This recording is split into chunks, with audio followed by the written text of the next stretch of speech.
This meeting will be recorded for the minutes and will be put online later on. If you're not happy with this, leave the meeting now. All right. Thank you, Iwan. May I thank you all for attending.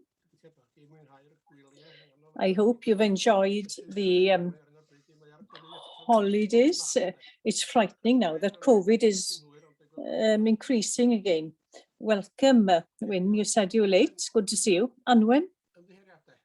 Apologies. Official apologies. I've had an apology from Mr. Tim Jones and an apology from Councillor Mike Stevens and Miss Sarah Gilby that they're going to be late. Anyone else? Gethin isn't here, or Elved. Okay. Declaration of interest. Anyone? I don't see that there's anybody, so we'll go on to the minutes. Does anybody want to propose that these are correct? Owain? Yes, there are two things on top of page 3, which I've raised with officers beforehand. There's a reference to the chief planning policy officer, and I've had confirmation that that person wasn't in the meeting. And secondly, then, the second paragraph down there, there is a reference in response to a question the chief officer policy planning said, well, he was quoting, I think we should make that a little bit clearer. We had made that decision, and I'll ask John what the appropriate wording should be to make that clearer. Thank you. Thank you for the comments, Owain. Yes, just to confirm, that was shown the planning policy officer who was presenting, not me. And and yes, of course, it is possible to change the ancillary planning policy because it will come back to the committee. And what I was trying to say there is it's not possible to change a policy principle in the guidelines. The guidelines follow the policies which have been adopted. So if you just want to add that amendment, thank you. Thank you. Edgar? I was going to propose that they are correct, Mr. Chairman. All right. Anyone second that proposal? Brian has got his hand up. Yes, I could see that. Brian? I'm happy to second it, Chair, but I also have a question in relating to item 11.1 for further feedback. Yeah, but I can report back on that. And as you are aware, I sent a letter to the planning inspector at the last meeting, and I didn't have a reply. It was something which I expected, well, I expected to have an explanation for their decision. And I had felt a little bit better after having the explanation of the planning inspector, and I shared that with the members at the end of July, just before I went off on holiday, I believe. So I don't intend doing anything further. I think the explanation by the planning inspectorate is sufficient, and it gives us a bit of guarantee that the policy is correct and current and works well. So I hope that's all right with the committee. Right, thank you. All in favour of receiving the minutes? If you'll go to reactions. If you are for the green arrow, if you're against the red cross.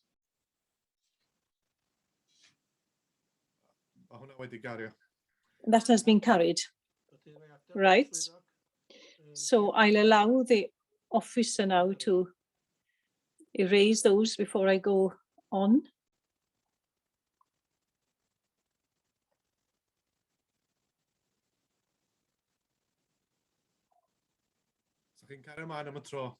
If you carry on for the time being, whilst I worked out how to do this.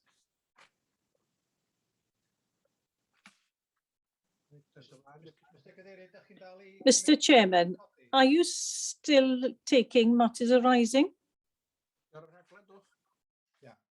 Are you? Over the page, on page 4, you will see under item 2, it asks the chairman to ask, to write to the Welsh Government. Have you had a response? No, I haven't. I sent a letter and I shared that with members. The question is, how did I do it? I've had a response from the minister who says they are busy and there's a little bit of delay with answers at present. So I passed that on to the chairman, but we haven't had a response. Thank you.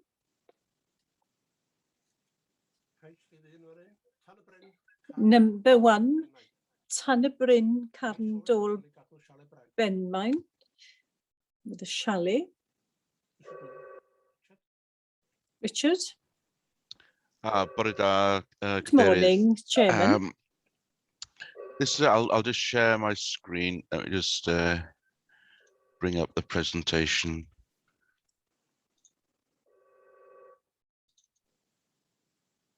Here we go. This is an application in up above Garn Dolben Mine. It's a retrospective application for the retention of a timber chalet for a hold on, let me just hold on. No. Here we go. It's a timber chalet which has gone up without planning permission. It was spotted by myself actually on a different job. It's being used by electrical contractors as an office on land adjacent to their dwelling.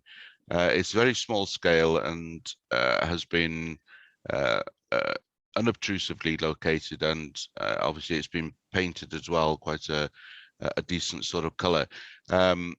It's got 3 workstations in it. One of them would be for the owner of the business who lives very close by, so there'd be no traveling in there. There's a part-time worker who also goes in, and then there's one full-time worker.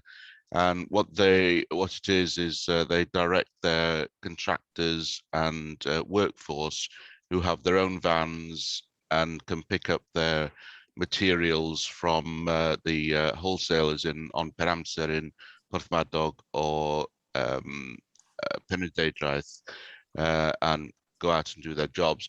The reason it's been brought to committee is that there was an objection from the community council on the basis of the access road which leads up to this facility is narrow, and there's no doubt its forward visibility is restricted in part. Highways have been consulted and they have no concerns about it. On a daily basis, there's only one vehicle that goes up there, which is the full-time worker.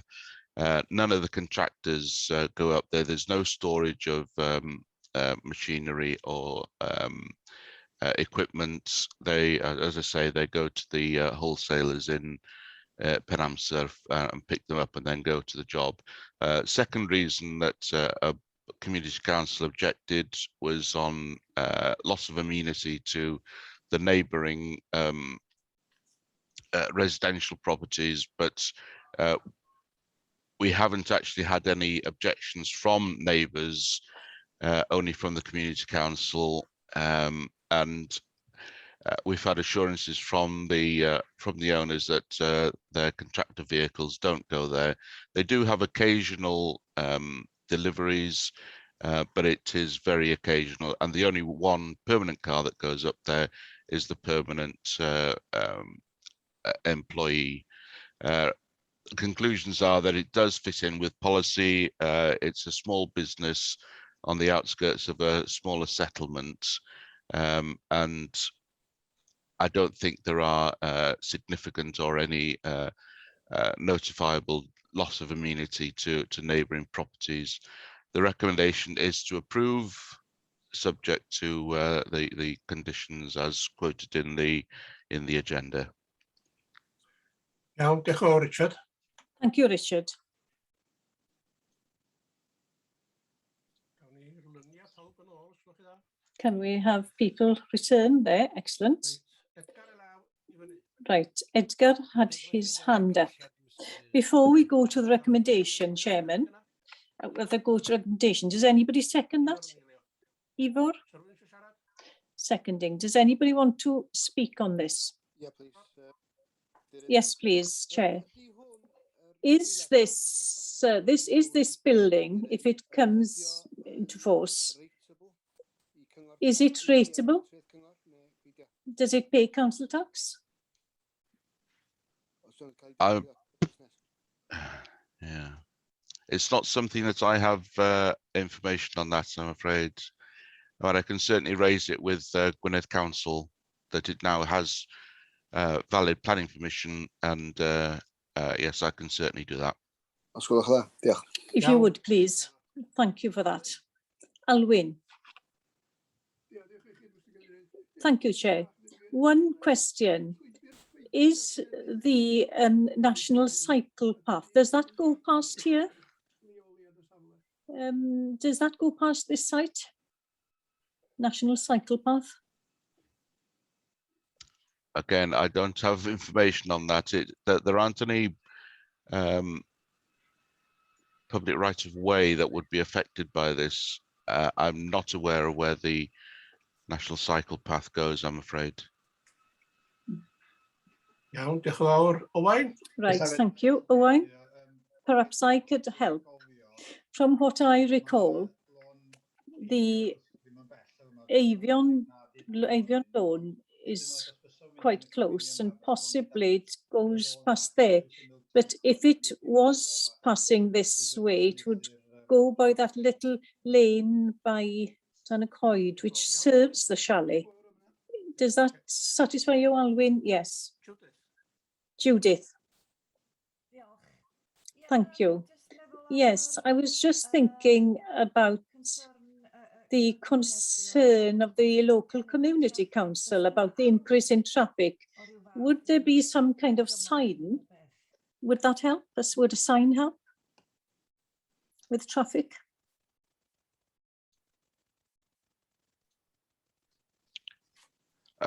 As I say, I have consulted with the community, with the Highways Authority. They don't have any concerns. I mean, I'm not sure what signage would alleviate any particular problems. As I say, there is only one vehicle, which may well be the Renault that was in the photograph. It's not a commercial vehicle that goes up there on a daily basis. It's not a van, it's not a lorry, it is a private vehicle for the one permanent full-time staff that goes up and down that lane. It's I'm not sure what signage would help, unless you have a suggestion. I can certainly raise it with the Highways Authority. Yeah, thank you. There we are. Welcome, Elfed. Glad to see you here. I had trouble joining. Is Elved's name on the screen now so that he can vote?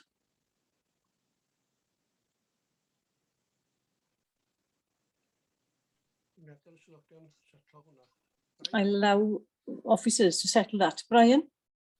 Thank you, Chairman. You mentioned the conditions that would be attached, which are only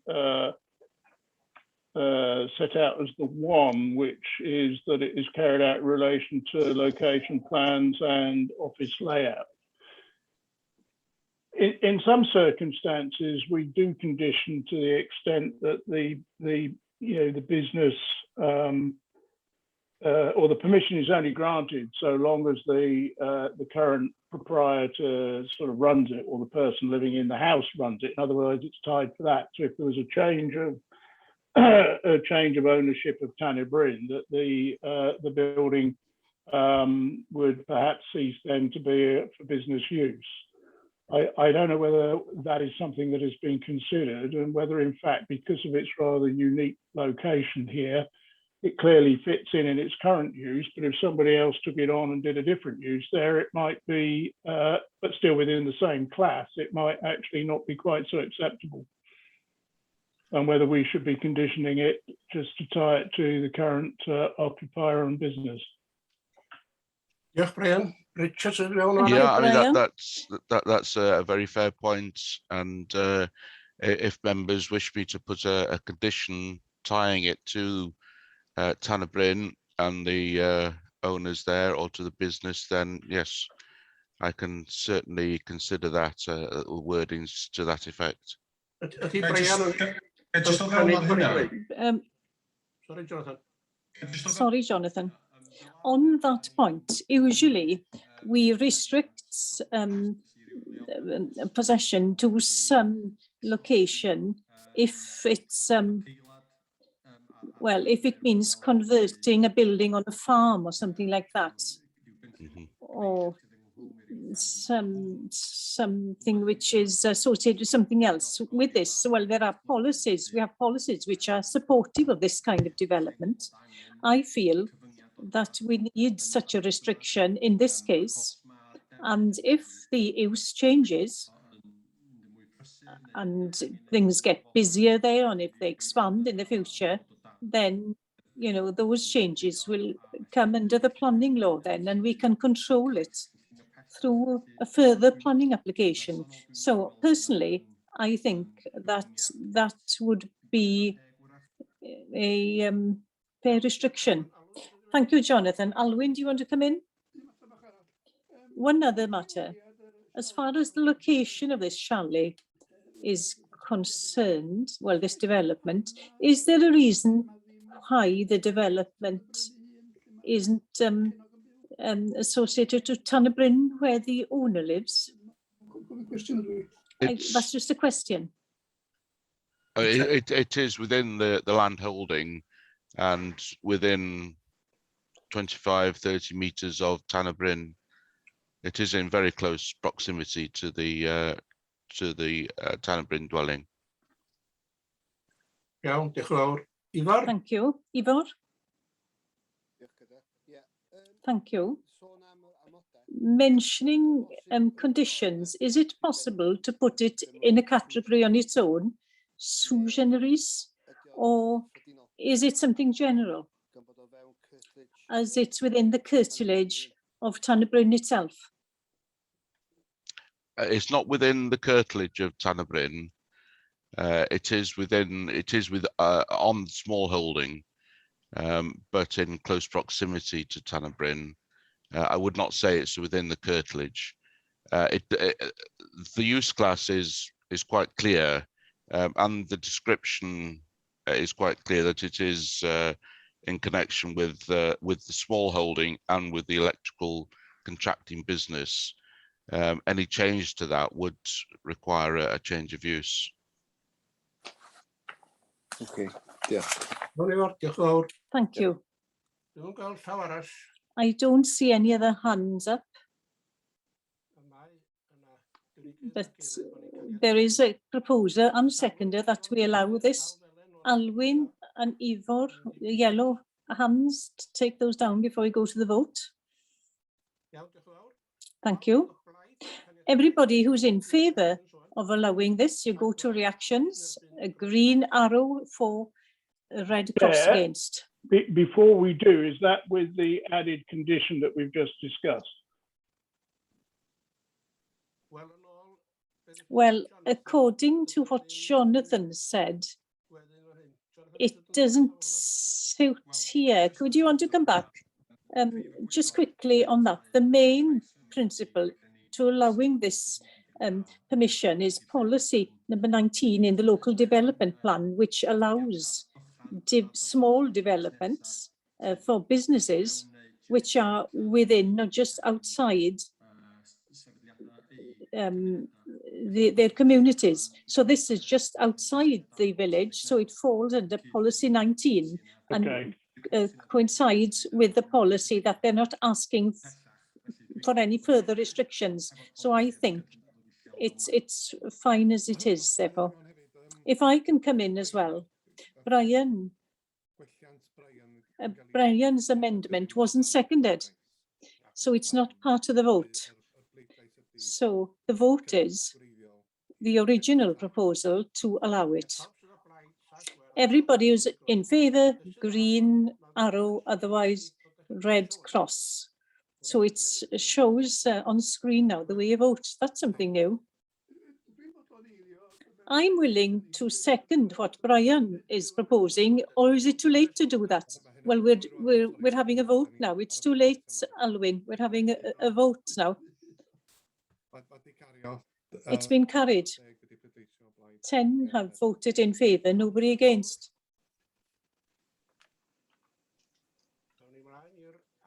So we'll move on to the second now. There is a speaker here. Oh, is there? The officer can present then. Yes. Hold on. Richard again, is it? Yeah. Let me just get rid of this one. Just bringing up the next presentation, Chairman. While I'm fiddling with this, this is quite a big and significant application for the redevelopment of the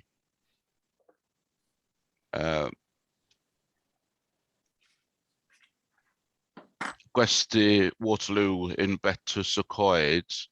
The description on screen now is very much a reduced description. It's too big to put on the screen, but I'll run through my presentation here, and there is a speaker, the owner of the hotel, Mr. Glenn Evans, if he's arrived. But I'll just run through what is being proposed. Those of you who will know Better-sur-Coed, that the Waterloo Hotel is really the first development area as you're entering Better-sur-Coed from the A5, A470. It's quite a sprawling hotel in different parts. This is the main hotel. There's a spa and swimming pool, and then restaurants and accommodation on the left-hand side. There's a bit more of another view from the other side of the road. There's also a vacant area to the side of the Waterloo Hotel, which did at one time have a cafe and filling station, which was demolished around about 2007, when as an authority we did consider an application there and approved a mixed development of retail and accommodation. They did make a start, but obviously they didn't finish. It's still a vacant site and used as an overflow car park.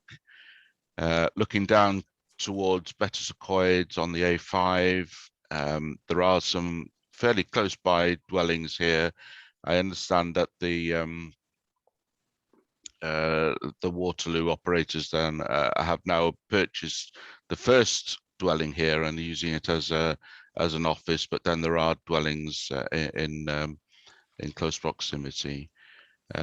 moving further along, there are some chalets to the rear of the site. Just while we're on this slide, these ones are scheduled for demolition as part of this scheme. There are some more chalets or lodges. Sorry, there's a turning here going left, and there is some more to the rear of the site which are not part of the scheme and are going to be retained. Opposite, there's an overflow car park, and that's also included in as part of this application, as is the land, the open field below the A5, looking towards the Waterloo Bridge. Just to put to memory that there is a footpath being proposed, which will provide a viewing platform of the river and the Grade 1 bridge, which is to provide. And in this area, there will be biodiversity enhancements of tree planting and screening. I do have some animations which I hope is going to. I've got fingers crossed. They are very big files, but we'll see how far we get with them. Let's just see what happens. This is what. Oh, here we go. This is the hotel that was there as part of the Victorian era. I mean, what I want you to imagine is the dormers and the gables and the tower, and we've got. I hope it's working well enough for you. It's working okay for me. An animation running through from Waterloo Bridge along the A5. And what you can see is this gave a real sense of arrival into Betws-y-Coed. It's right on the roadside. And I apologize for the captions. It is no control. It was presented to me like this from the applicant. But as you can see, it was a substantial hotel with gables, dormers, tower, and did extend back from the A5. But for some reason, someone's wise wisdom, it was demolished. This is effectively from where the vacant plot is now adjacent to the site. And if I hold that now, I mean, what we have is a mix of materials. We have stone, we have the tower, we have gables, dormers, and a natural living wall, which we will see from the animations now and the drawings that this is what the applicants have tried to not recreate, but at least hark back to how it was. So we'll just run through this presentation, and going on to the next screen. Is that one running? So just running through this one again.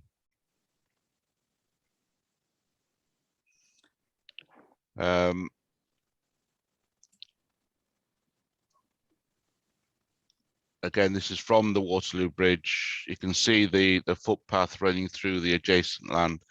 Now, this was an early iteration of the proposed development, and one that we had to move on from. We weren't particularly keen on this, and neither was the design commission. It did show development on the other side of the road, which we weren't particularly keen on, and it did show balconies and wasn't quite right for what we as an authority or as your officers were looking for. So don't take too much notice of the design here, but it does give you an impression of how things are developed on. It's roadside, it's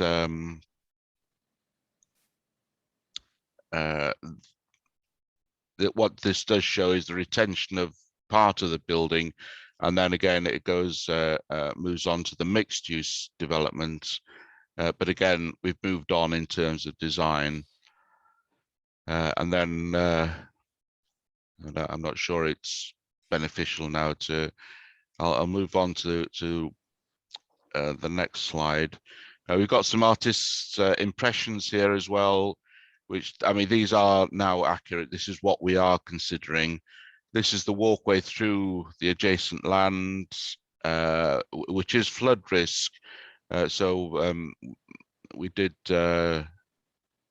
keep all development away from this area, but the walkway through to provide people a walk and a view of the bridge. I mean, there are some inscriptions on the side of the bridge, which at the moment are not visible. So I think that would be a benefit to the listed building. So here we are. If we concentrate on this side of the A5, we have these gateway features, which they're called. There's obviously stone wall capping and glazed balustrade, a redesign of the car park, and then we have the main bulk of the new developments or the proposed developments here, which hopefully gives a good sense of arrival into Betws-y-Coed.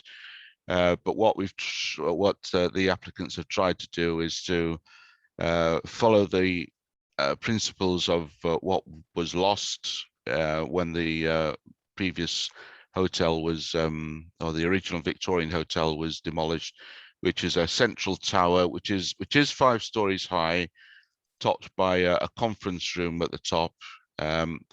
Typical sort of Betws-y-Coed gables, steep pitches with dormers. We've eliminated the large areas of glazing and balconies on the front elevation, but we also have the living wall, which will be a designed living wall rather than letting the ivy grow. So this is the main bulk of the hotel. That's the existing bit which is to be retained. Moving on. So looking back, this is the mixed use development. So there's retail on the ground floor with accommodation on 2 floors, and then a roof terrace which can't be seen. But the roof terrace does have quite a big bank of solar collectors on for renewable energy, and then that is the site of the existing hotel and the car parking on the left-hand side. Another view that I think this screen has been squashed a little bit. Things are looking a little bit elongated, but these are the existing dwellings along the A5, and then looking back with the planting, it's not going to be a big bulk of building, and I think the roof lines do help to break up the bulk of the building and hopefully give a sense of arrival coming in from the A5 and A470.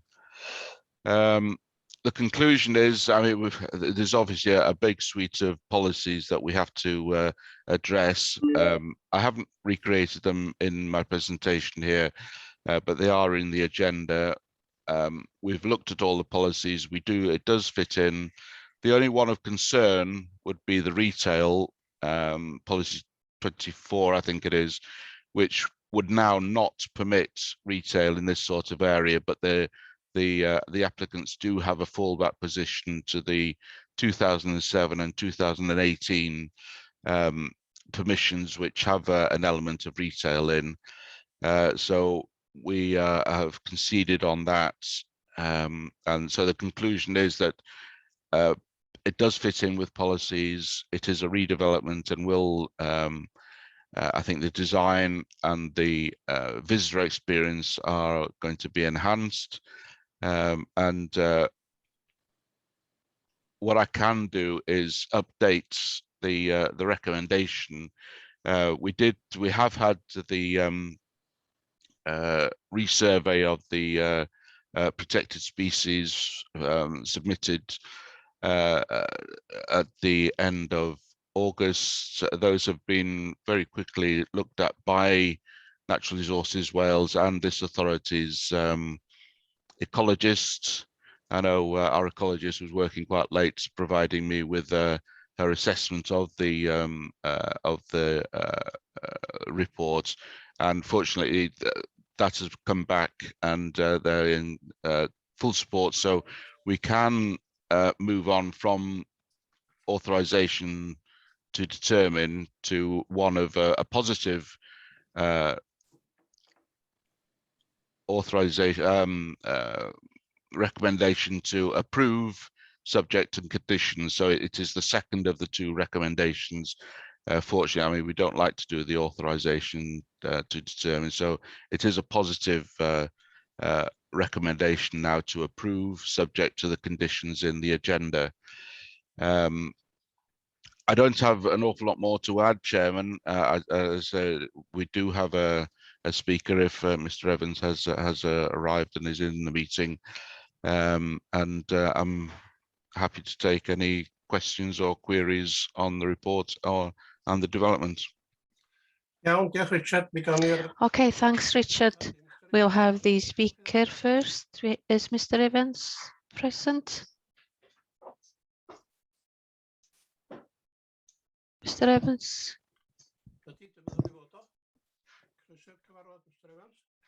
Welcome to the meeting, Mr. Evans. You have 3 minutes. Thank you for allowing me to address the committee today, and I am truly excited to be here, and may I thank Richard Thomas and Jonathan Corley for their support throughout. I am Glenn Evans, the Operations Director of the Royal Oak Hotel Limited that owns and operates the Royal Oak and Waterloo Hotels in Betws-y-Coed. Our family has been privileged to operate in the village since 1956, when my mother, Anna Davis, first opened a shop in the old A5 toll house. We acquired the Royal Oak Hotel in 1971, developing the stables bar in 93 and the lodge and retail complex in 99, and have just completed a glass canopy to maximise its seasonal resilience. We employ around 150 to 170 staff, and with the help of the furlough and Welsh Government schemes, we're able to safeguard these jobs over the winter lockdowns during the last 18 months. We recognise the importance of this prominent gateway location to both Betws-y-Coed and the National Park, and have engaged with the local planning officer, Design Commission for Wales, as well as completely restarting the design process with a new team in order to enhance the project.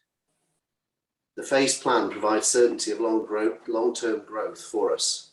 Fundamental is that our visitors and guests should see, hear our language, experience our heritage and community whilst enjoying the best Welsh hospitality, local food and drink. We are committed to follow good design guidance provided by the Welsh Language Commission and ensure its prominent use and display within the development. The rooms in the mixed-use building have been designed to give us the most flexibility all year round, with couples, families, small groups, all at 4-star hotel quality. The cookery school and retail will showcase the best local produce and offer all year round experiences. Local knowledge of attractions and activities, as well as e-bike hire, will ensure that visitors make the most of their stay, leaving their car whilst travelling to the inner park, with overnight electric car charging stations as well. The main building will be completely transformed with generously sized rooms of consistent quality in order to meet present and future demand.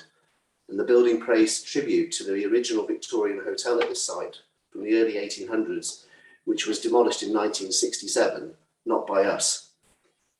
The outline application for a spa facility is intended for hotel guests, visitors, as well as local residents to strengthen and add to our sustainability and productivity, particularly in the long off-season and winter months. The development sits within a year-round business and presents personal development and management progression for our existing team. This will assist with initial opening and ensure new staff are working alongside experienced local team members able to share their language, culture, and how this underlines our company values as an independent Welsh family-owned business. Diolch yn fawr. Thank you very much. Before we start the discussions, can I welcome Mike Stevens to the meeting? This is his first committee, so welcome. I have 3 speakers at the moment. Ivor Lloyd to start. Thank you very much, Chairman. I have 2 questions to Richard.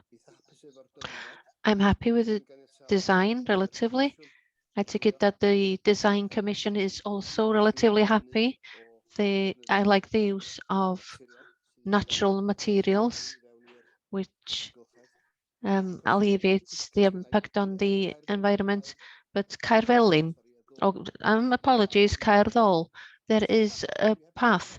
I haven't actually seen maps from NRW in relation to flooding. The concern I have is when people walk along that path, that there could be some concerns, and that would be under TAN 15. Yeah, I mean the whole of that lower field, the other side of the A5 does fall within the C2 flood risk zone. There is a flood consequences assessment has been looked at by NRW, and they are satisfied with the outcome, and have not raised any concerns with the footpath. Obviously, if it's underwater, then it does restrict access. But yeah, it's been looked at and assessed, and everything has been okayed by NRW. Okay, and the second question, once again, planning policy Wales TAN 24. That path is close to the Waterloo Bridge. Are they also happy, or are you happy in relation to that policy? CADU have been consulted, and they are happy with that. I mean, it does give the opportunity for people to see the inscriptions underneath the bridge, which are pretty nondescript at the moment. I mean, you can't see it going along in your car. So it does provide public access to a grade 1 listed building, which they are happy with. It doesn't, I mean, there was a heritage impact assessment submitted, and they were consulted on that and are happy with the outcome. No. Okay, then. As a result of that, I'm happy to support the recommendation. Are you proposing that? Yes, I am. Does anybody second that?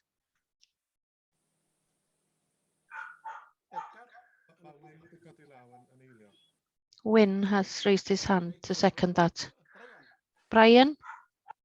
Thank you, Chairman. I've got a couple of issues, well, not issues, but questions. I was wondering what increase in use of that site, whether there's been any estimate of the increase in the use of site and what the impact that might have on traffic flows on the A5, which can get very busy, obviously, in the high season when the site is likely to be used at its most, and whether that is going to increase congestion issues going through Betters. My second area of questions was to do with drainage. Obviously, there's with the potential change in use and dependent on the increase in bed spaces and so on, what are the implications for foul water, bearing in mind the proximity to the river, and also stormwater, and how that's being handled through sustainable systems? Yeah, with the traffic side of things, there is an increase of bed spaces and accommodation. So yes, there will be an increase in traffic movements in and out of the site, obviously. But we have consulted with the Welsh Government Highways Agency and County Council Highways, who came back with no concerns whatsoever. I mean, the applicants have provided them with the adequate information, and on this occasion, subject to appropriate conditions, the Welsh Government have said that they're not directing that the application be withheld. They have indicated that they are happy with the runoff from the site and the traffic movements. They haven't suggested any additional conditions other than usual ones that we do see, or information. They didn't ask for any further information. So the work was done prior to submitting the application was successful by the applicants, and they did engage quite extensively with the Welsh Government and Highways Authority. There is adequate parking to allow for the increase in number of bed spaces and usage. So I mean, we have to take their consultation responses, and there are no objections. Moving on to the sustainable drainage, clearly there will have to be a sustainable drainage scheme produced for this. We haven't had any response from Conwy Council Environmental Health on this, but there will be a condition and an advisory that they do require sustainable drainage as part of it, and that is when the Conwy Council will get involved in ensuring that foul and surface drainage is done in accordance with the regulations. Thank you. That's answered those questions. Thank you very much. Iawn, diolch yn fawr iawn, Brian. Okay, thank you very much, Brian. Owain?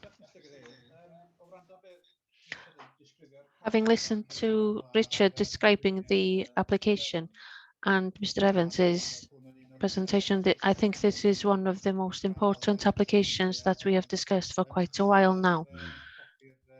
And where the flood defence is concerned in Llyn Tegid, if you remember, we did have a site visit.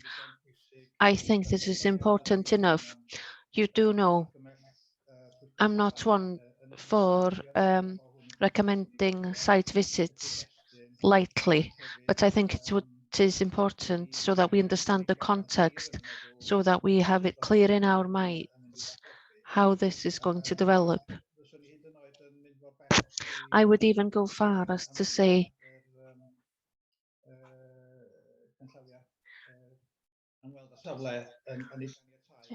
if site visit rules allows, I would like Mr. Evans to have an opportunity to explain his master plan to the site visit representation. If I do have support for that, otherwise I have several other matters that I'd like to raise. I'd like to see if I have support for that initially. Before asking for a seconder, what's the policy at the moment with COVID? I haven't seen that we are intending further site visits. Yes, Mr. Chairman, we agreed, not during the last meeting, but the previous one, we did agree that we were going to be able to go on site visits. If you remember, Llyn Tegid, so we are able to. The only condition we put on that was that if members feel that they are uncomfortable with that because of COVID reasons, that it's not necessary for them to attend. Site visits can now happen fully. And as the guidelines show, with regard to site visits, there has to be a specific reason why we would hold the site visit.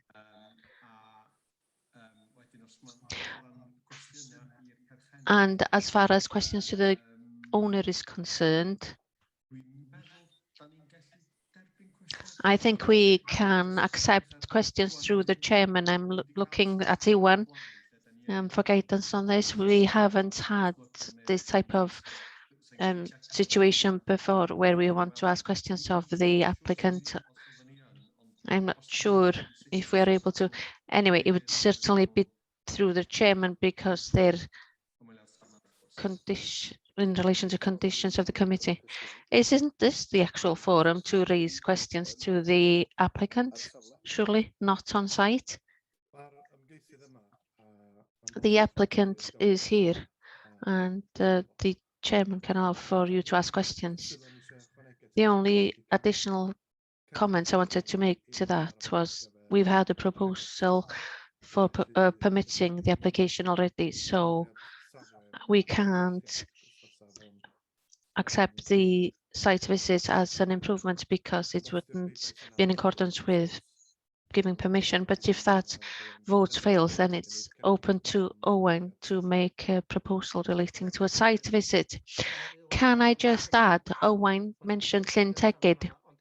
We've had the site visit there, but since then the COVID has really spread really badly throughout the whole of Gwynedd. There were 4 suffering from it 2 weeks ago, and now there's 26. And if there was a site visit, I wouldn't attend because it's too much of a risk. And also, Gwynedd have refused site visits in their committee on Monday. But okay, I'm grateful for that guidance. I'll see what the vote is like. So if I can raise a few specific points, then, if I may, with the owner.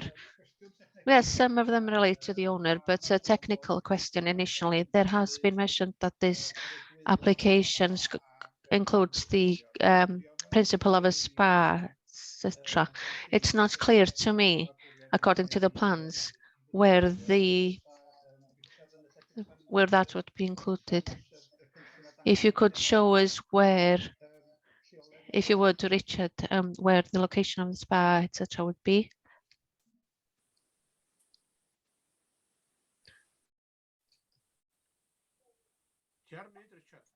You're on mute, Richard. Yes, unmute. The spa at the moment is in the element that is to be retained, but the long-term plan, which is phase 4, which is an outline application attached to this permission, is to the rear of the site. I mean, I don't know if you recall on my presentations, there was a range of lodges to be demolished. Well, it was just to the left of that. There's another building there which is Can you show on a plan, please? I'll do my best. Yeah. You might have to bear with me while I bring up a plan. Let me just have a look.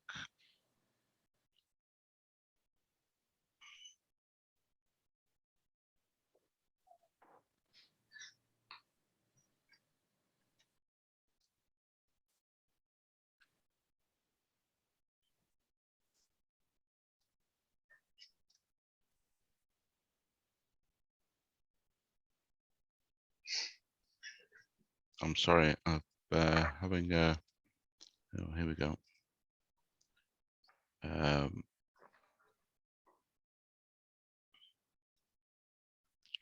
Let me just,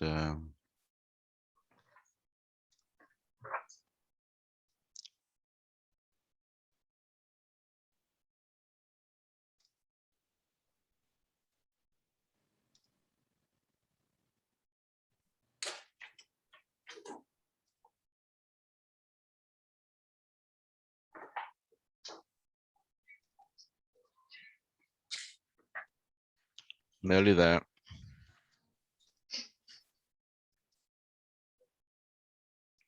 Right. Let me just share the screen.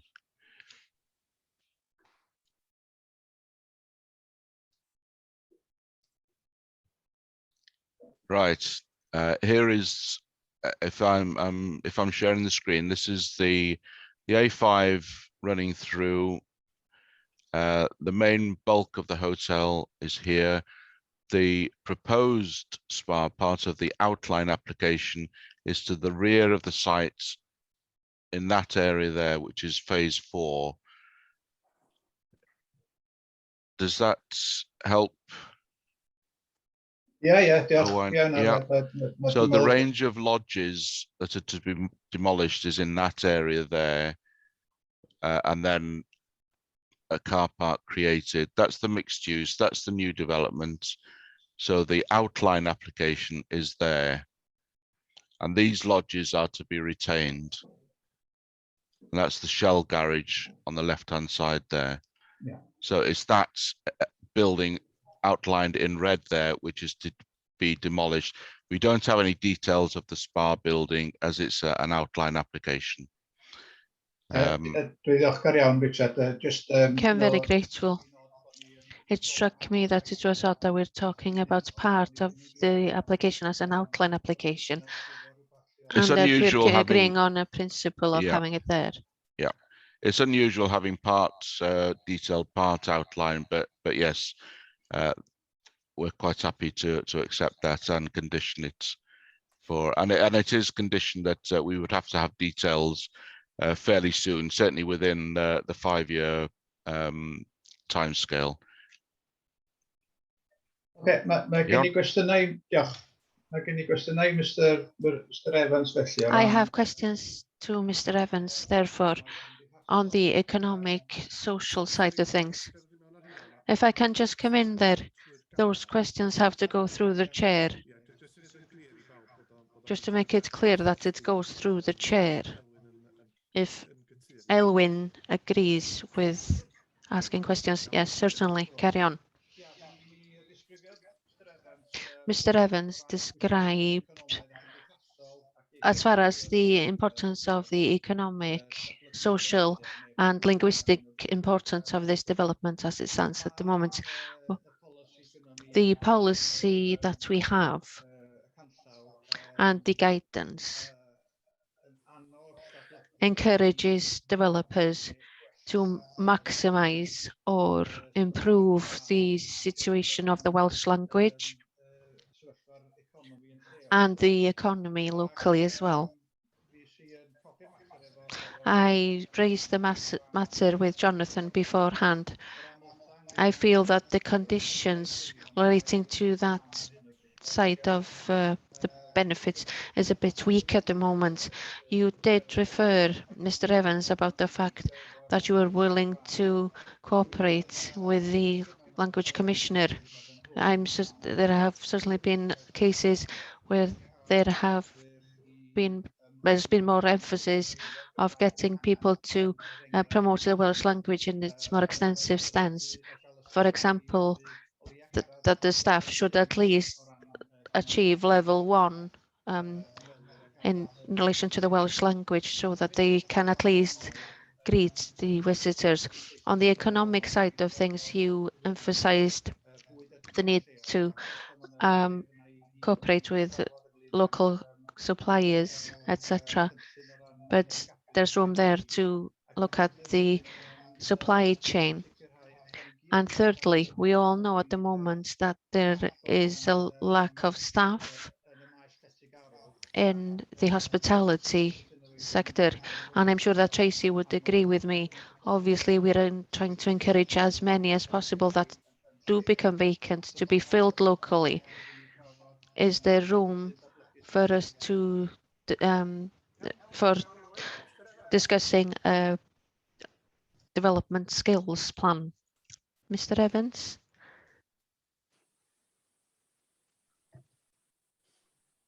So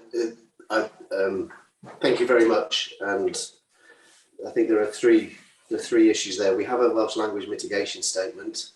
Obviously, we are a private sector, not public sector organisation, but we also recognise the importance of the use of Welsh language.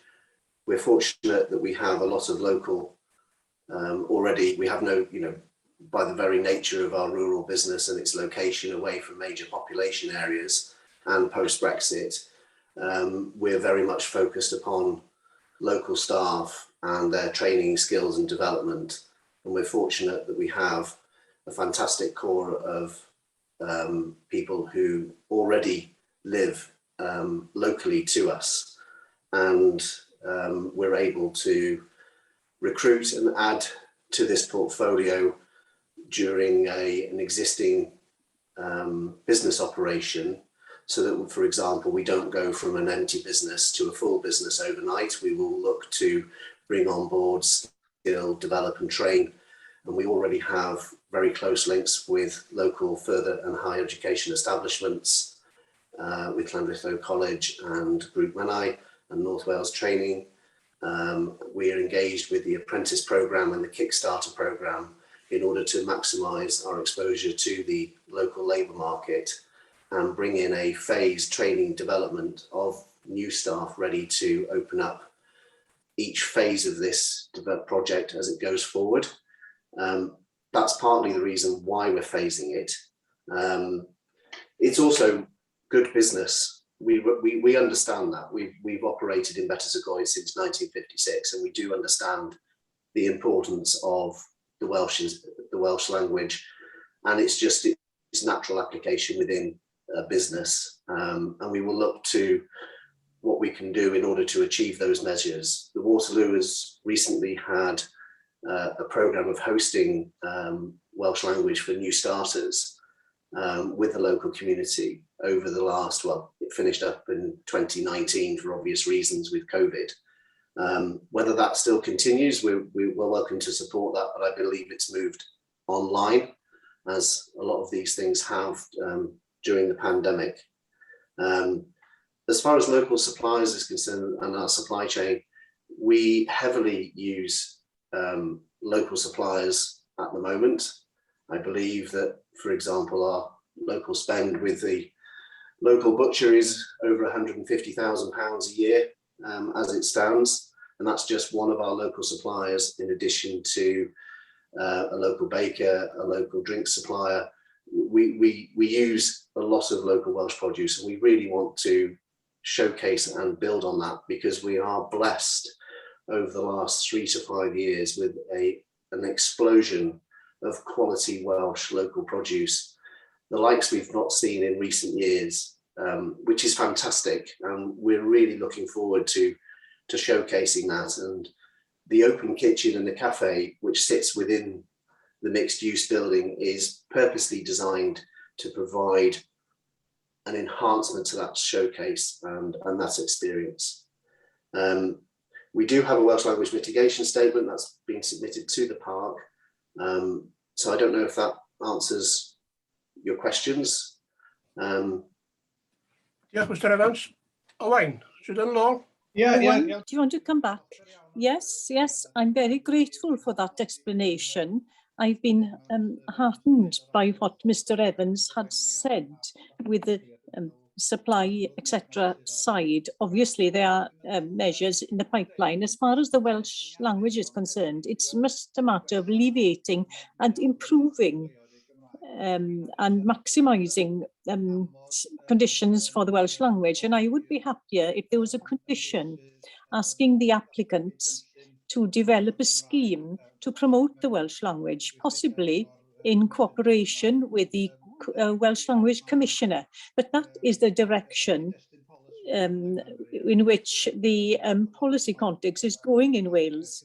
And so I'm sure Mr Evans's company would be happy to agree to that. Can I come in? Somebody's trying to come in? Can I come in? Richard wants to come in. You're on Chairman, mute. I was made aware this week of a condition that was put on for the, well, it's being built at the moment, the Tîm Oelwyn Hotel in Porthmadog. One of the councillors, you may be aware of this condition, which does refer to a Welsh language mitigation plan, and I'm quite happy to develop that policy for this application as well. I'll just read out what this condition says.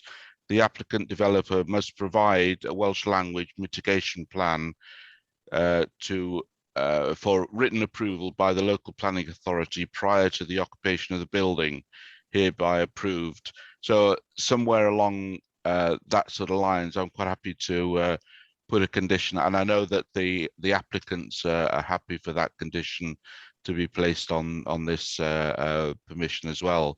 So that will give us some indication of to develop a Welsh language policy for the Waterloo Hotel as well.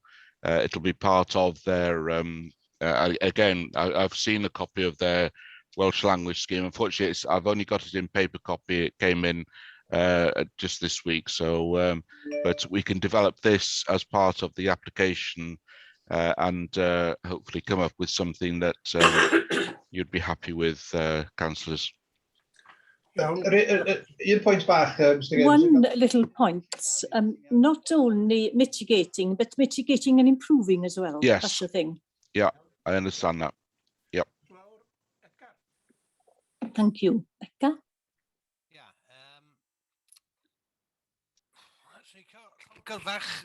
Well, I'd like to congratulate Mr. Evans and his company. I think this is a good thing, which is required in Betws-y-Coed. You have the Hilton even in Dolgarrog. So I think this will be a great benefit, a great asset.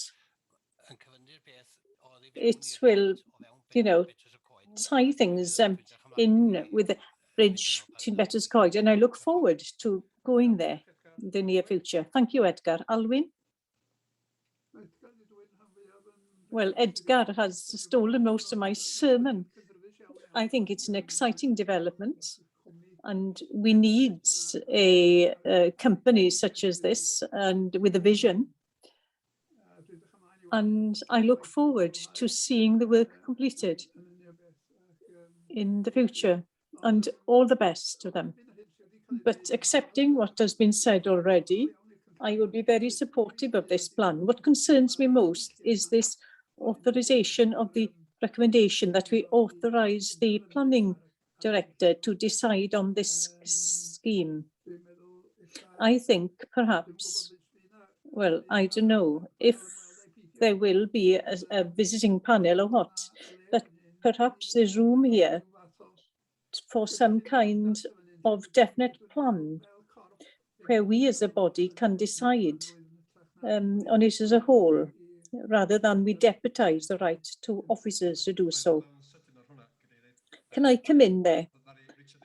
Richard explained at the end of his report that the recommendation now is one for allowing, not for authorising me, the director, to make the decision. The reason it was there in the first place was that there's a matter which hadn't been solved, which needed to be considered then by a certain date. So it wasn't possible really for us to make a decision without that. But perhaps, as Richard explained, the inspector has been through the further papers that was presented a few weeks ago, and she's happy, and National Resources Wales happy. So we're in a situation now to make the decision today. Thank you, Jonathan. There is a proposer and a seconder that we allow it anyway. Elbed. Mr. Chairman, I think this is a very interesting project, and I'm sure it was not good. I'm not sure if I can, 150, 170 employed, how many additional people will be employed as this development is carried out? I didn't quite understand how many additional jobs will be made.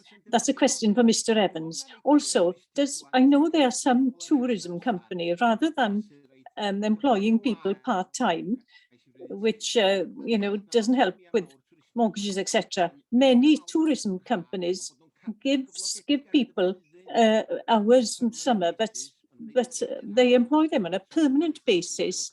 They are employed in the winter as well, which gives them a chance of having a mortgage because they've got a full-time job then. I don't know if Mr. Evans does that already. In order to help young people to be able to have an opportunity to buy their own houses.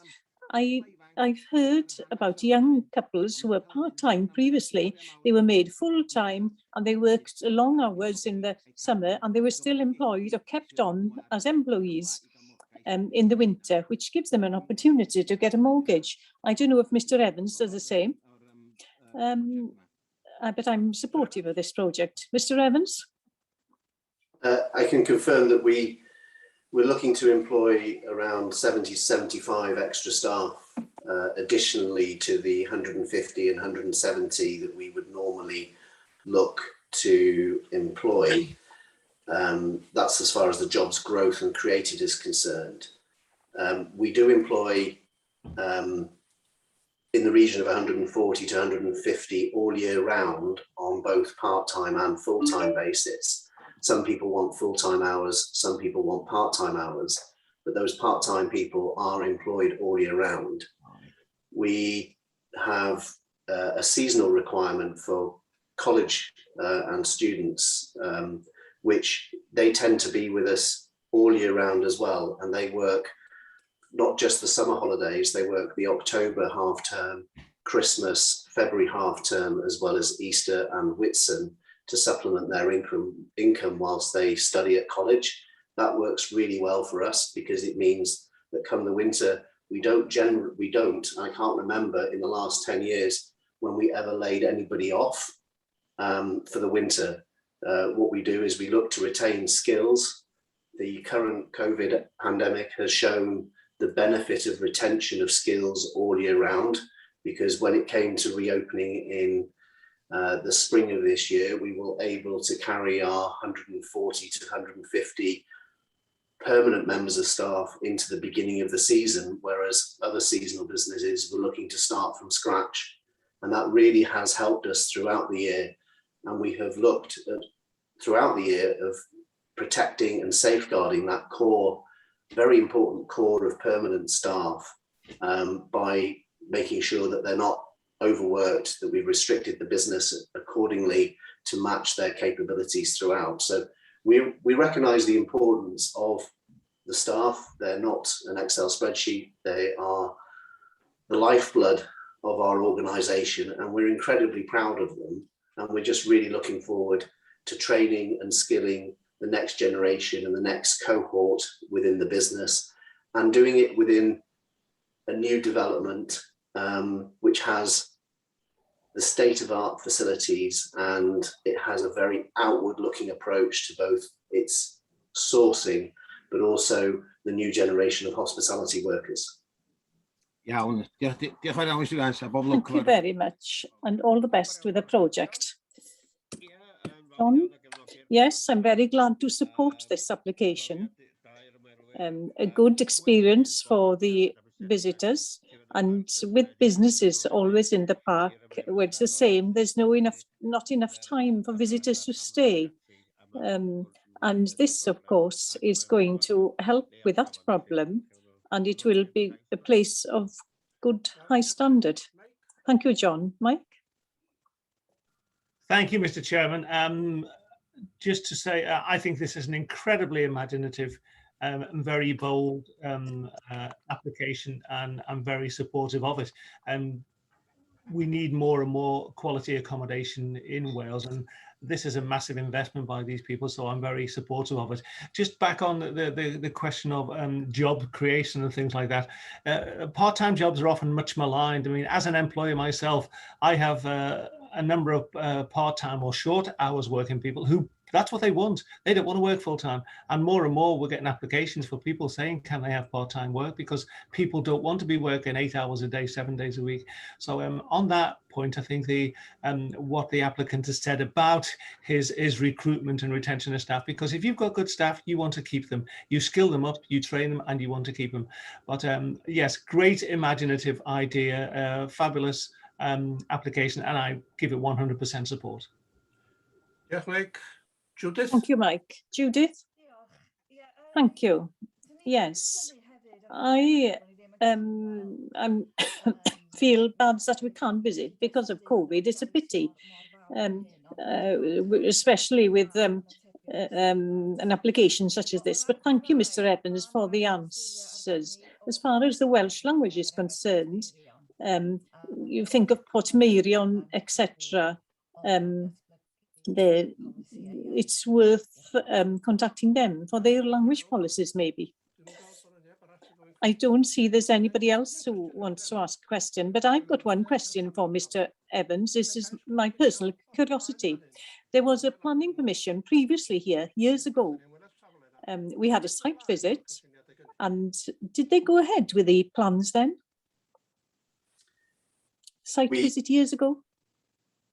We made a material start, but when we considered the design, the overall design of the building, we felt that we could enhance it.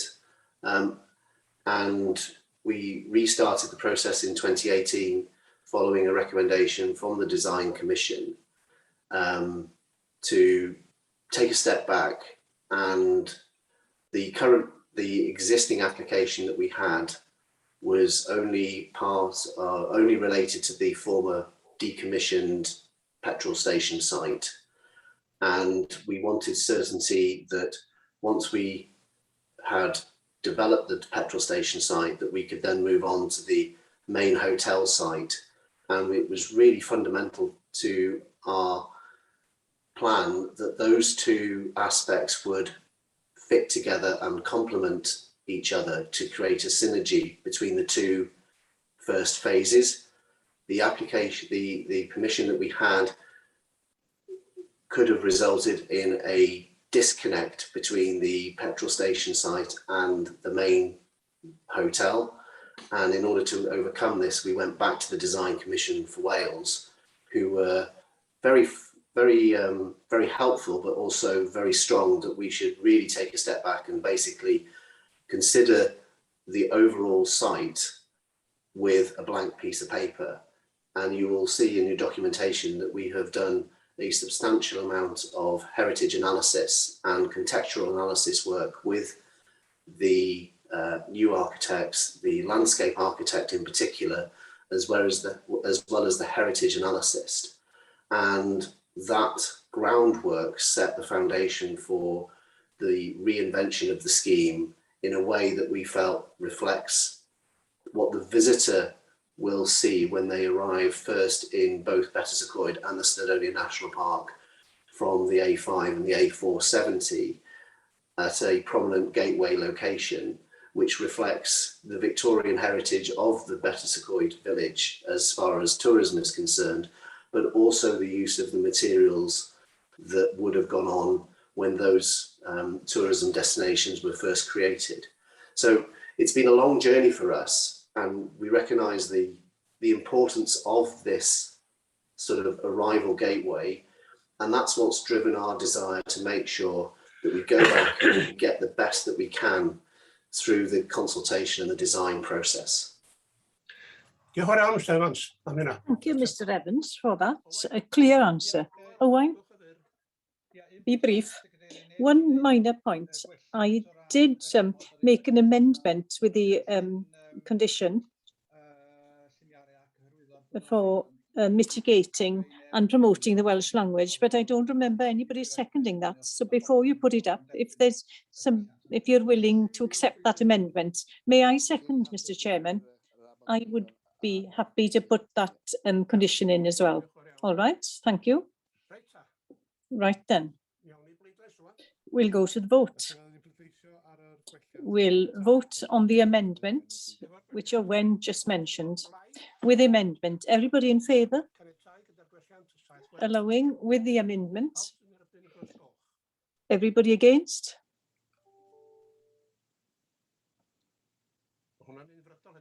That's unanimous as far as I can see. It's been carried, definitely. Well done. We'll move on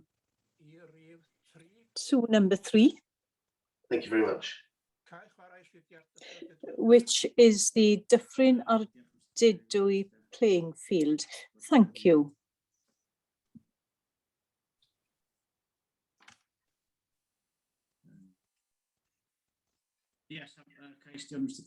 This is an application to change of use of the play area to car park to accommodate 11 parking spaces in Dyffryn Ardudwy. You will see that the site is there on the screen in the village, and this scheme shows the site, and this is the present site. There's a playing area, and it's been there for a while, and there is that toilet block on the site, and that is Cyngor Gwynedd. And this, you can see another picture of the site here with the facilities there. Mr. Chairman, could you speak up, please? We can't hear. Right. These amenities have not been used for quite a while now, and the highway there, for those of you who know Dyffryn at Didwy, there's heavy traffic in the summer, and there are amenities and shops close by. The playing area has been located here since 2011, where parents park by this site, and it's not as then policy 5 and 25 are the relevant ones. It's considered because the car park is constructed from appropriate materials together with additional landscaping, and will not have a detrimental effect on the open space, and will provide a needed community facility to facilitate better and safer access to local shops and facilities. And then Development Policy 25 states that new visitor car park will not be permitted unless they're integral part, etc. As you have seen, the children's play area has been relocated from the application sites to more suitable sites within the village for some time now. So it's still within the village, and this will be good for the health and safety. The amenities will be there, and it will also mean, of course, increased parking. I hope that the application is acceptable. Thank you, Mr. Chairman. Right, thank you, Aled. Edgar. Thank you, Chair. I'm very glad for the people of Dyffryn a Didwy, and I propose that we go with this recommendation. Thank you. Does anyone second? Alwyn? You're on mute. I have a question.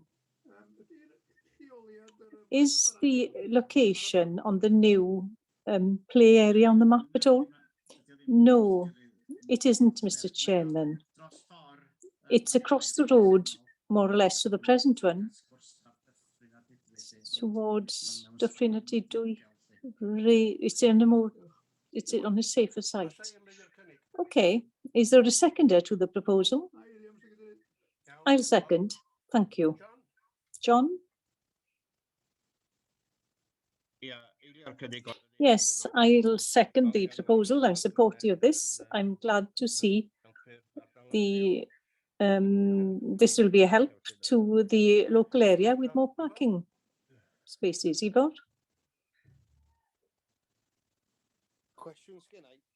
The question. Is that the kind of place where the grass goes through? Yes, in time. Sorry, I missed that. I'm happy with that. Thank you. Owain? Just a few points about the conditions. As far as the landscaping side, is it likely that, is there some plan in place to maintain that planting work? And then on condition 4, would it be better to put bilingually in accordance with policy 18 to make sure that the conditions for the Welsh language is in there as well? Mr. Chairman, as far as the landscaping commission, this is a standard condition that we can, that can be there for 5 years. So that is all right. Thank you. Right. Nobody else wants to talk on this one? Everybody who has, can you take off away your yellow hands? Right, we'll go to the vote now. Everybody in favour? The green arrow. Against? Red arrow. A red cross, rather. That's been carried. Thank you. We'll move on to item number 5, which is the planning applications have been completed. Then Sean Roberts is taking this. Thank you very much. This is a planning guideline 15, masts and telecommunications. The purpose of this is to give guidance about the way that the planning authority will deal with telecommunications and masts, which, as it could have an effect on the landscape of Eryri, and to help developers who put in planning permission applications. With the present situation with this guideline, a draft of the guideline went to the working group, and there were some changes suggested after that, and the document was amended following that. The document went out to consultation for 6 months between March 25 and May 6 to 2021, and all the comments which were to be seen in separate documents in the package. There is a summary of the comments as well. As far as the next steps and the recommendation is concerned, following any amendments agreed by the Planning Access Committee today, the recommendation is that it is adopted, and then subject to any modification considered appropriate. So that's it. I don't know if anybody has any questions or comments on the guidelines. Thank you, Sean. Anybody got a question, Brian? Thank you, Chairman. I have one very small one relating to paragraph 4.7 on page 80 of the English version, where in a couple of places there on the, I don't know, 1, 2, 3, 4, 5th line in the English version, it says a record of this analysis should be included. And then in the underlined modified bit, it says a landscape and visual impact assessment should be included, etc. I'm suggesting that in English, that would be better written as must rather than should. So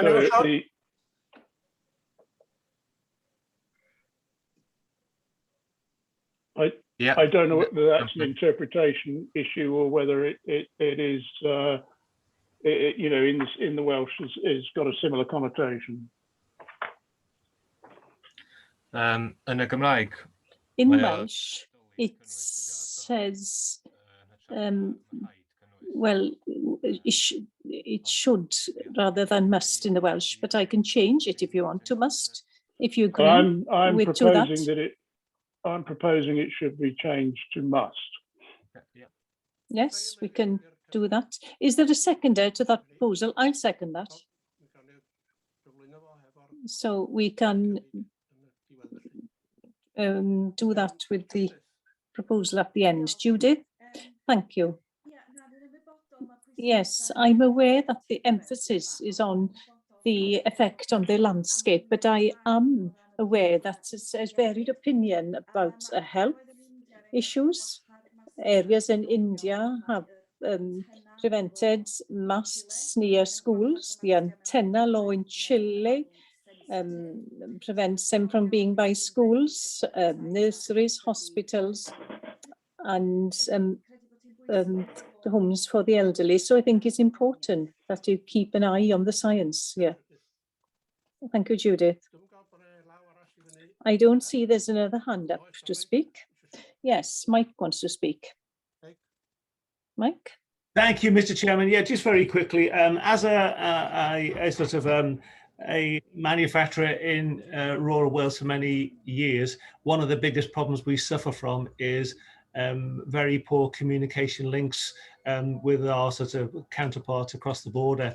You know, we suffer from very slow speed broadbands and all manner of things. So anything that can be done to improve communication in rural Wales, I am very much in favour of. Obviously, with the conditions, especially things like landscaping, etc., and that. But yeah, I think we need more of this. We just have to, otherwise we're going to get left behind.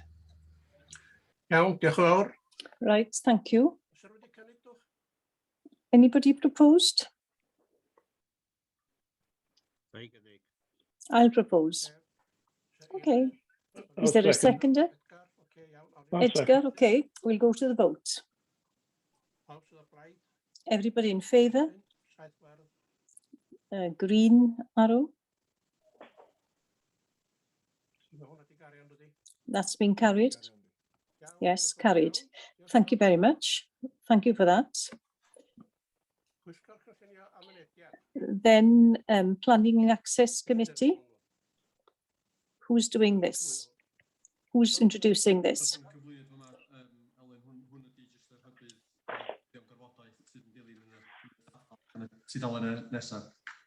It's on the next page.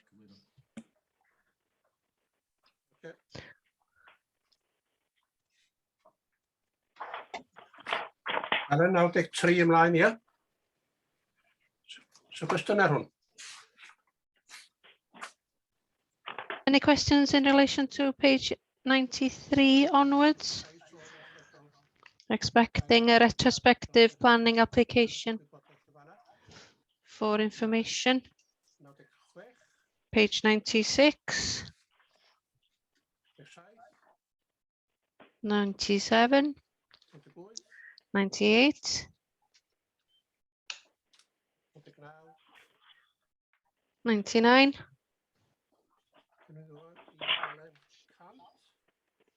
100. Waiting further information. Any question in relation to that?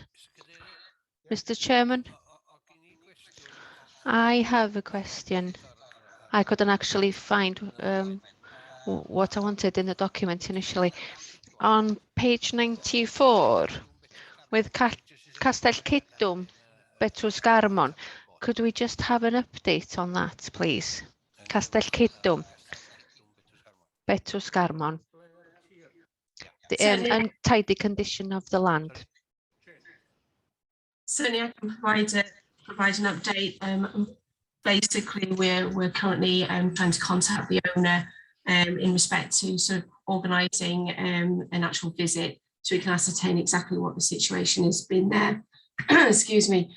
I'm conscious that there's been several applications over the years, and it's a point that we just need to get up to date to exactly where they are with the relevant developments that are taking place there. So it is ongoing. Can I just point out to members at this point that Alice Tatum, she's now on maternity leave.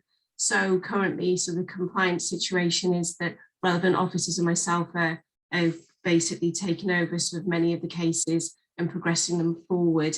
Obviously that it's going to take us an additional time, so please bear with us. There will be some delay in that process, but they will be put forward ongoing. Yeah, it is a bit misleading, I guess, saying that the complaint was in June 2021. Because it's been ongoing for the past 10 years, I'm sure, but never mind. We'll hear an update next time, I'm sure. Okay, then, thank you. On to page 101. Any questions in relation to that, anyone? 102. 103. 103, Chairman. Number 29, pounds per thug. Engineering works. It's understood that the land has been sold. I'm trying to make contact with the new owners. What's the latest situation with that? Thank you. The latest situation with that is that I'm actually due out to go out on site this week to sort of try and I understand there's further developments there in certain items of the site, including a vehicle. So a site visit is being undertaken this week to ascertain exactly what's going on, to see whether we can actually locate anybody on the land at that time. So that will be an update in respect to that at the next committee. Okay, diolch yn fawr Jane. Ar un beth Okay, arall. thanks, Jane. The only other thing is when you approach the main road from Corris, for those of you who know the area. Anyway, thanks for that. Brian?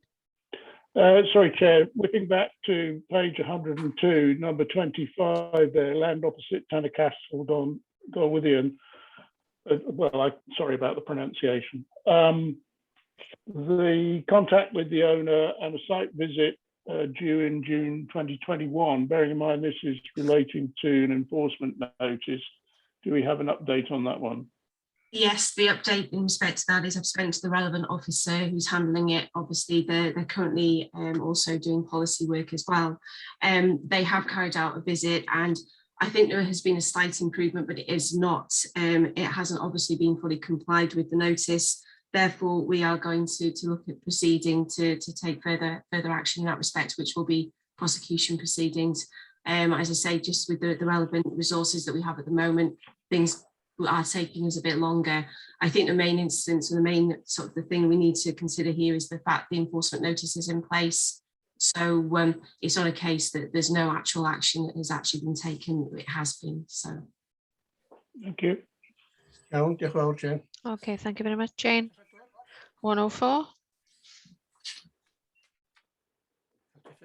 105. 106. Cases where formal action is being considered or has been taken. Any questions? 107. 108.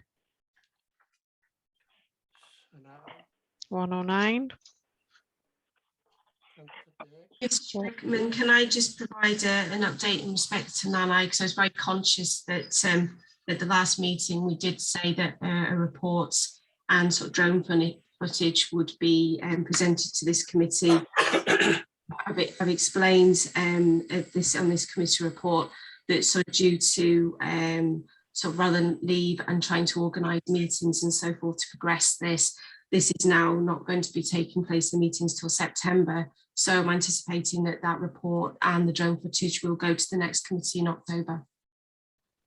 Iawn, diolch Jane. Okay, thank you, Jane.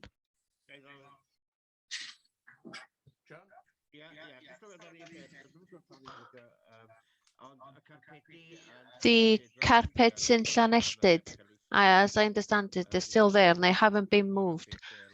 And if a farmer was there with a big bale, they would have been forced to move by now. What's the updates on the carpets in Llanelltid, please? And are they still there, in fact? Which page are you on, John? I can't actually find it. I did see it. I'm sure that Jane knows about it, though. Yeah, I am aware of the situation. Certainly, the NRW are in the process of taking proceedings, and those have been delayed now until October. I've actually written to the owner in respect to obviously the planning situation. I've not heard anything back, so we'll be progressing to the next stage, because obviously it's completely unacceptable with the change of use that's taking place there, and it has been ongoing for a long time. Yeah. The main, obviously NRW are the main body that has proceeding in undertaking the relevant action, and obviously that is progressing forward. Thank you very much, Jane. I would like to see some progression with this because it's a complaint that I'm getting from people in the Dolgellau area. 110.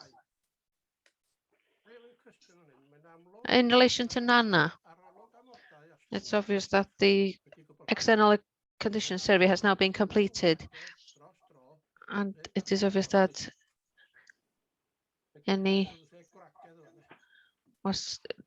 there's a mistake in the Welsh, I think, there perhaps. What is it refers to wives, maybe wragedd?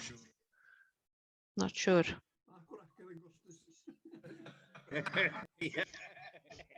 Saying that wives are expensive. What's the suggestion being made there? Anyway, We'll have an answer in the next committee. I only have the English version in front of me.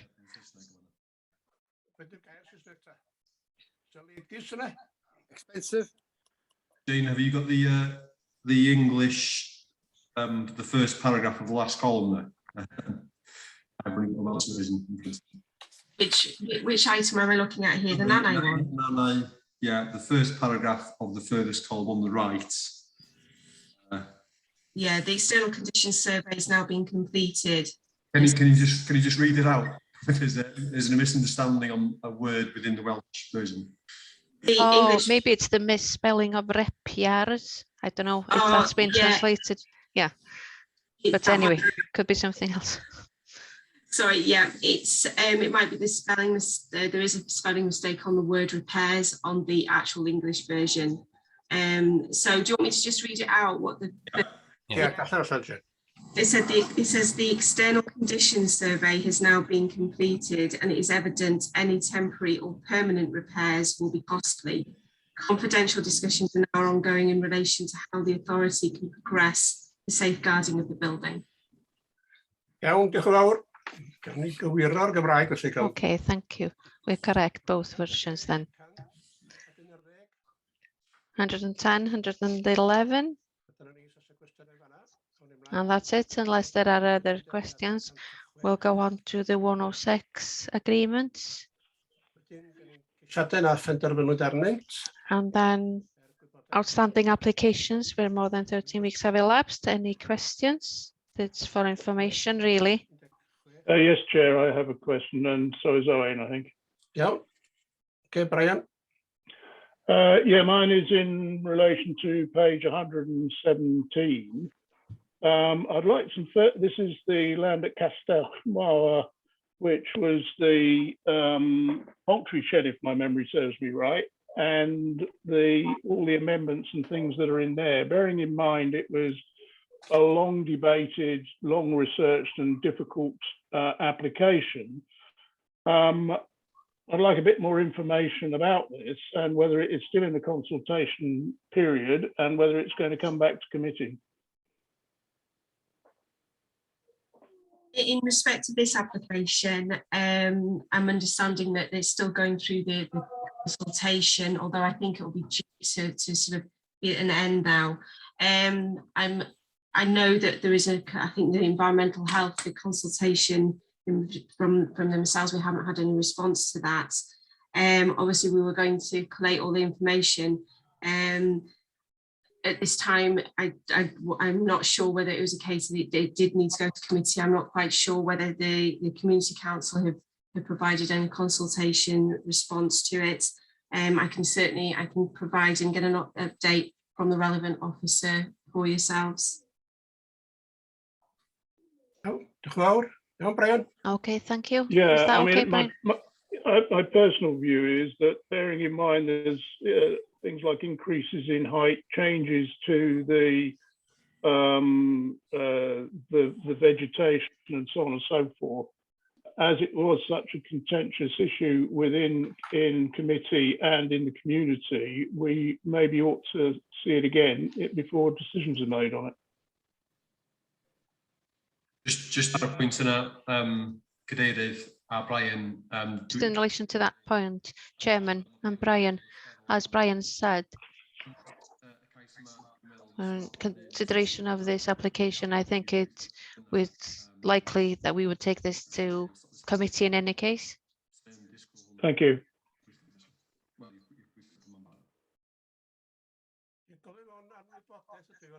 I'm asking for information here. What are tyllau cop? It's at the Castellmawr report. If you're discussing this one, I will go to the waiting room since there's a relation here. Can you put me in the waiting room, please, until you've finished discussing this matter, please?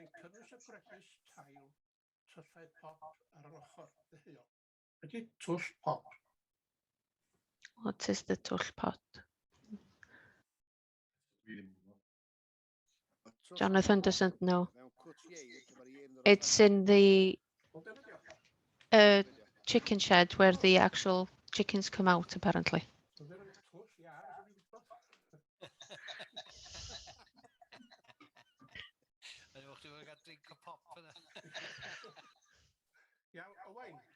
Owain.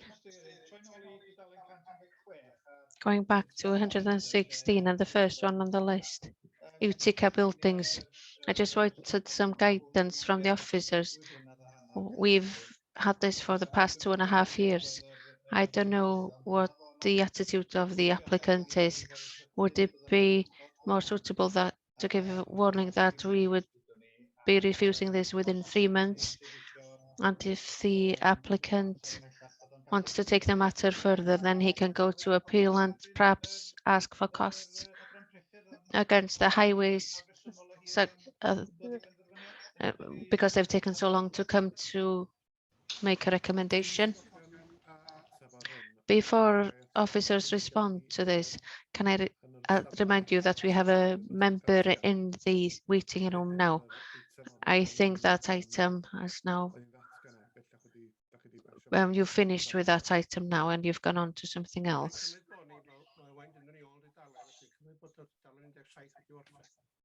We'll take it that way. 117. Can we therefore ask Anwen to return to the meeting? I think it's important that we include everybody in the discussion. Is Anwen back in the room? She is. Utica interest in it. And I'm also trying to get rid of it. I have been for quite some time. The latest is that they've asked for a traffic survey. And also there were details in relation to the chapel that we weren't clear on either. And I have been talking to the agent about this as well and the provision there. If so, shouldn't we just refuse? And if the applicant wants to go to appeal, then it will be decided like that. It'll give them the opportunity to undertake that survey. That we have a duty not to come to a decision, but this is crazy, surely. I'll get in touch with the agent and ask for an update once again. Can we have an update within the month, please? Okay, is that okay, Owain? Thank you.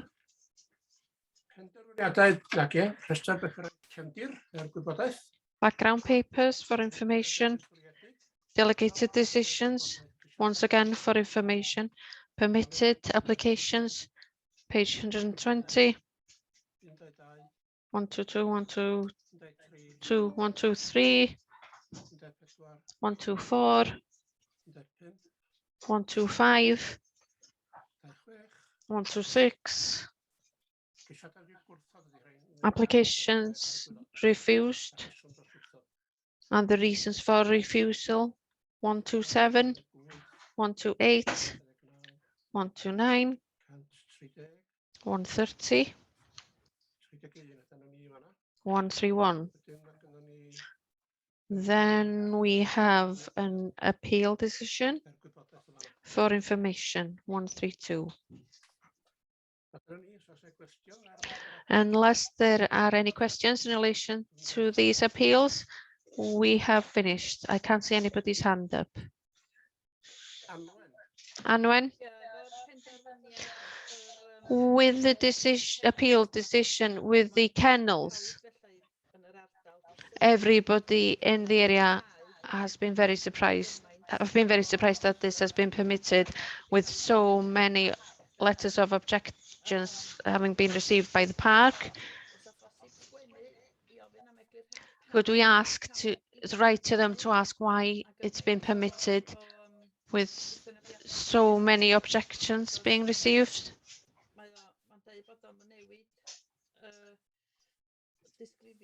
It states that it doesn't change the description of the activity on site, but it does change because dead animals will be stored there. It's a major change for the area, and it relates to animals from the area as well. And the traffic that we've had in the village in the summer, sometimes it can take up to half an hour to travel just 20 yards. And I wouldn't like to see one of these types of lorries in one of those traffic jams.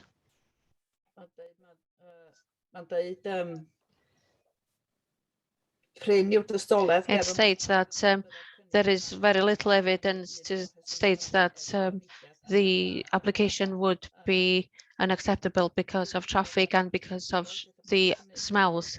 I know that the park can't do anything, but we can ask for an explanation. Jonathan? Obviously, the explanation behind the decision is in the appeal report. Decision. I understand the reasoning behind the decision. Obviously, the officers recommended a different recommendation to refuse. There's nothing else I don't understand personally. It's the people of the area who don't understand. They don't understand the jargon, planning jargon, why it's been permitted. I'm not sure what I can raise with the inspector, really. Is the inspector familiar with the site? The road up there isn't a main road.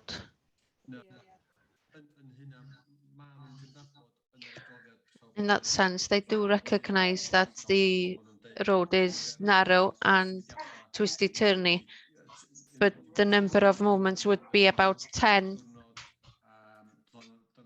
per day. And there wasn't objection from the council, if I remember correctly. It states that in the report as well. I feel that the planning inspectorate have explained their position. Really, I'm not sure what we could say if you were to write to them.